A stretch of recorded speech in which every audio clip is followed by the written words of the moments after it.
Ladies and gentlemen, welcome to the Bullpen.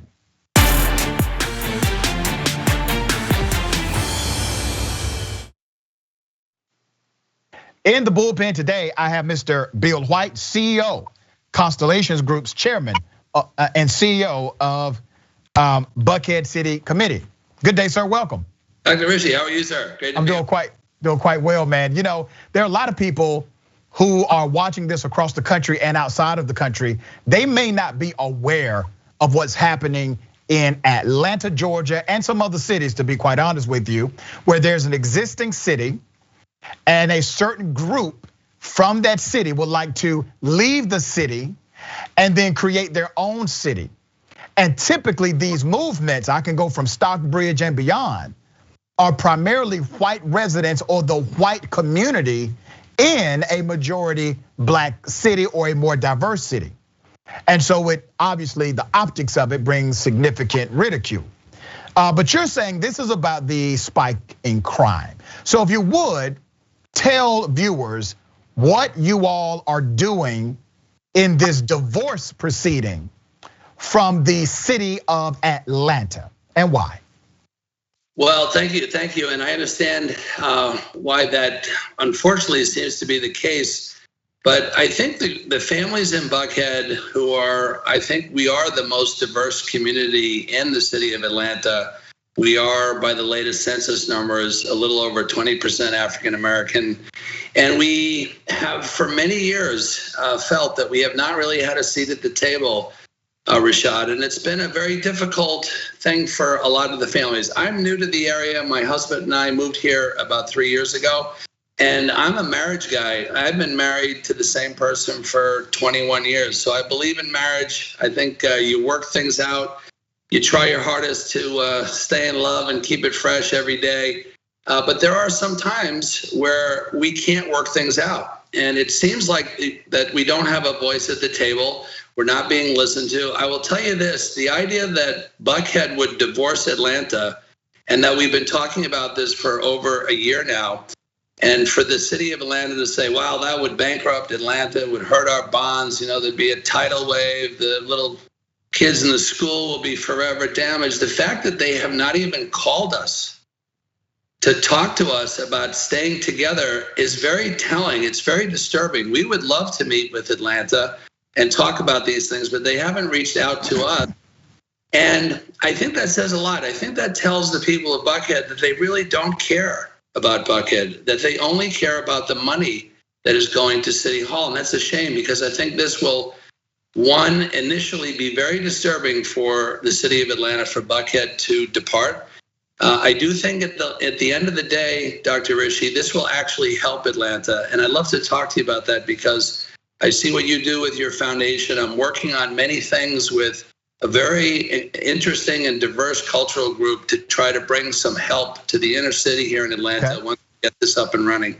All right, so and I appreciate everything you said. Let me correct you on the numbers. So Buckhead is not the most diverse.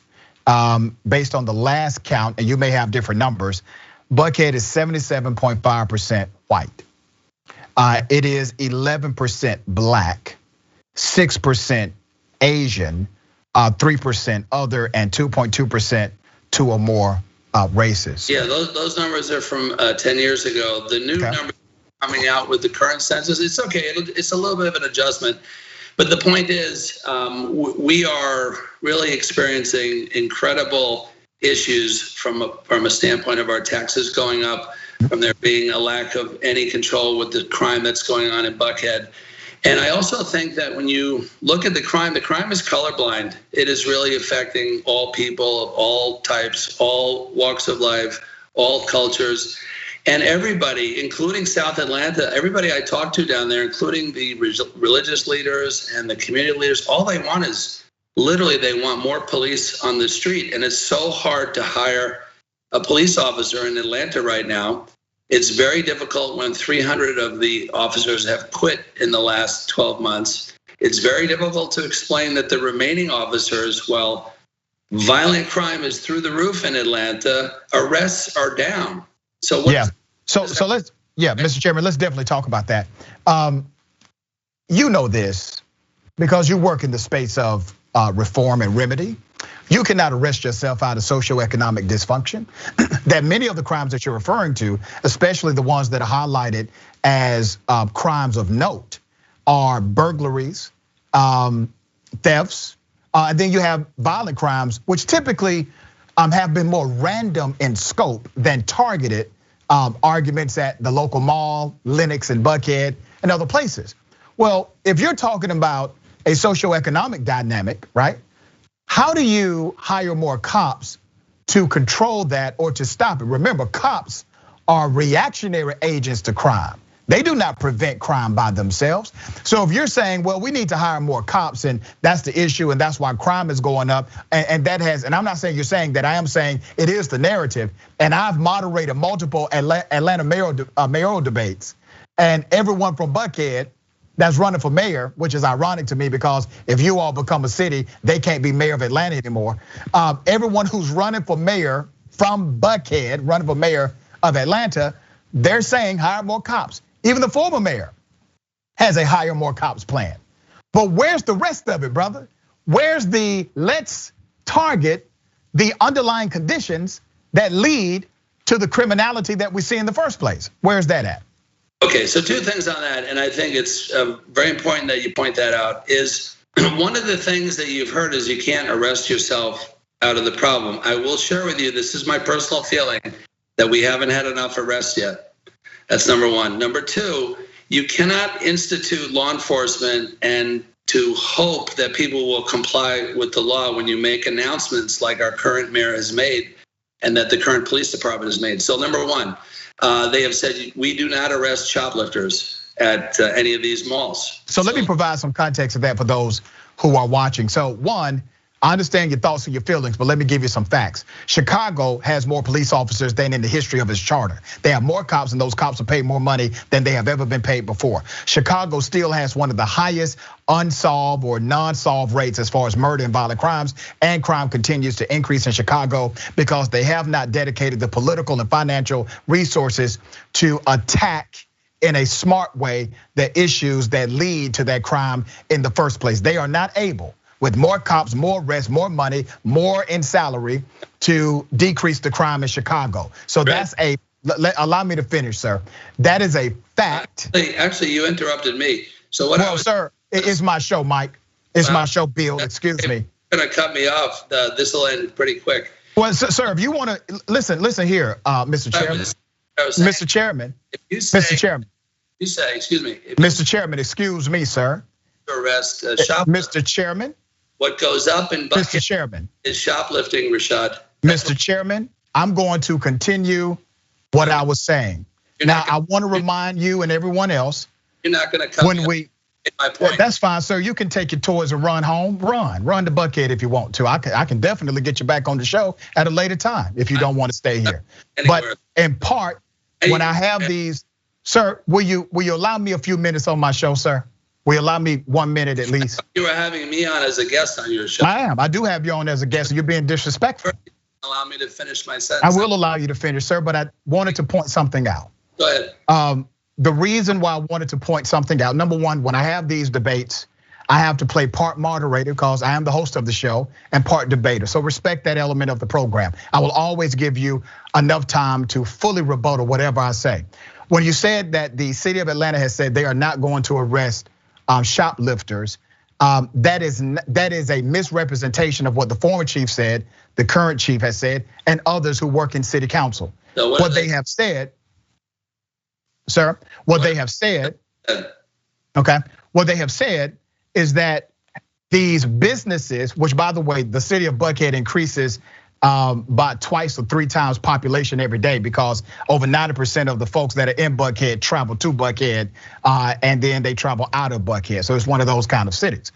So what they've said is that they will not allocate inappropriate resources, meaning a huge flux in resources when these private companies are well in position to hire private security as it relates to crimes like shoplifting and theft to secure their own property. They said something very similar to other parts of the city as well, because they are trying to tackle some of the more violent crimes that take place. I understand shoplifting and theft is a big deal, but these stores, which are the richest in the city, these stores do have the ability to hire a security guard to have a presence there. That's what the chief of police said in the press conference that she gave before she resigned. Yeah, right. So will you allow me to address that? Yep. Okay, so number one, they announced they're not arresting shoplifters, and that's not what they're saying is, hey, let's let the security companies do it. The security companies do not have arrest power. So those folks who are being stopped for shoplifting are immediately released by the security company out of the building. And unfortunately, those people come right back because they know there's no law enforcement behind that. They're not being prosecuted. They're not being arrested. So what goes up in Buckhead? All right, once again, misleading. Security officers do have the right in the city of Atlanta to detain. No, but they are not. They are not doing that at those malls. Okay, they're not being. They don't have arrest powers, sir. No security guard has arrest powers without being post-certified. So the shoplifting goes up and the shoplifting continues, and people now are not going to those malls, and the malls are going. So you want to leave the city of Atlanta because of shoplifters in the mall? The second thing is that she has a policy where she says you do not chase any felonious activity in a car. So you know what goes up in Buckhead? Carjackings. So carjackings are through the roof. I know my sister-in-law was at a gas station, an incident happened. People I know who've been carjacked at gunpoint. And so if you let the criminals know that carjackers will not be chased, guess what goes up, Rashad, in Buckhead? Carjackings. If you understand about the noise abatement issues on Far Road and Peachtree Road, nobody's sleeping in Buckhead. So you could have a $2,000 apartment or a $20 million house, and you're not sleeping well because the street racers and the drag racers and the cruisers are coming to Atlanta, putting holes in their mufflers and driving back and forth up and down everybody's road, keeping everybody up at night. Now, Buckhead City, let me tell you a couple of things. You're going to be prosecuted to the fullest extent of the law for shoplifting. If you are carjacked. Prosecuted by who?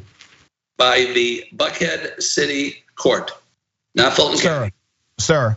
Fulton County. Sir, the crimes that you're talking about. Step into the pen and hear the undisputable facts. You will be prosecuted by the Buckhead City Court. Allow me to respond. Sure.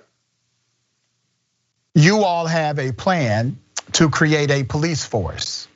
You all have a plan, right? And a court system and 4 judges, and we're contracting with the jail about 4 hours south of here. Okay, you all have a plan to coordinate a judicial system. And by statute of Georgia, your city court is called a limited jurisdiction court. Municipal court, right. That's correct, brother. Which means the crimes that you're telling me about won't even fall under the jurisdiction of the court you are proposing to create. No, it will go back to Fulton County. Go ahead. Yeah, we won't be arresting you for those things, though. We'll be arresting you for municipal violations, and therefore we can sentence you to time and send you out of Buckhead to jail. No, sir, you can't do a damn thing, sir. No. You're not a judge, nor a prosecutor. Well, you can do nothing. Now, I can tell you what Buckhead City judges are gonna do. Okay, that's what you believe. You don't even have a Buckhead City judge. You got somebody in mind already? That's against the law, brother. You already got them picked out? Yeah, I've talked to the 4 judges that we're talking to about. So you're already telling judges that they're going to be appointed? I'm talking to everybody that's interested in making. Okay, you realize that's a violation of the ethical code, correct? Code. Yep, that's not a violation of any code. You're incorrect. Brother, I will send you the code. You're already engaging judges who will be appointed that have to go through a process of appointment from a mayor, council, and a vote. You, who hold no position in the city government structure whatsoever, you're telling me that you are choosing the judges who will sit on the bench in Buckhead, correct? No, I said I'm talking to judges who would be interested in seeing Buckhead safe and prosperous. Yes. What will your position be if there is a city of Buckhead? I don't know. What would you like me to do? You want to be mayor? Listen, I think whoever the mayor is has got to be somebody that has the shared values of putting the smackdown on this crime and leading Buckhead forward with growing prosperously and lovingly with its sister city, the city of Atlanta. What are you going to do to address, as we talked about, underlying issues? Because once again, you cannot arrest yourself out of a socioeconomic dysfunction. And I know many of your fellow colleagues on your committee, and some that are a part of other committees that have a very similar scope. And we have talked about what to do to address, especially youth-related violence at a court level rather than criminalization. You know, that's something I would love to come meet with you on. And okay.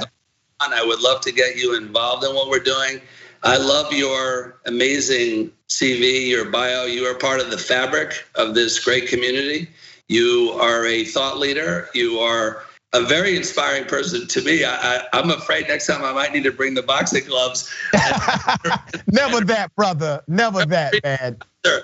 But for instance, with the Water Boys, we are talking with some very interesting people who are interested in keeping these young men and women who are out on our streets being pimped by these street gangs from having to go out there, maybe giving them a different path. There's a lot of money in Buckhead, and there's a lot of lovely people in Atlanta and Buckhead who would love to help these children. And I know that you're one of them. Yep. And I would like to be one of those people too, first and foremost. Here's what I want to do, and thank you for saying that, Mr. Chairman. Thank you for saying that, because you know I've worked with the Atlanta Water Boys. I was front and center when they were talking about locking them up. I said, no, you can't talk about locking anybody up when you have disrupted all opportunity for them and you're not providing another solution. And we're in the middle of a pandemic and all they're trying to do is get the lights cut back on, okay? Yeah. So you and I. You partnered with me on that, at least that part. If we do get up and running, we're gonna need help, and I'm gonna be the first guy to call you. So let's do this, brother. I wanna make sure you exchange numbers with me. So I'm gonna ask you to stay beyond the show to do that, because I'm gonna follow up with you directly. And I'm glad you said that, because at least that's a commonality we can all agree to, right? Yes, sir. And I mean that from the heart. Thank you. I know you do. That's why I'm actually asking you to stay beyond the show so we can exchange information. Yes, sir. Thank you, brother. I appreciate you, man. Thank you for coming on Indisputable. Love your show. Thank you, sir.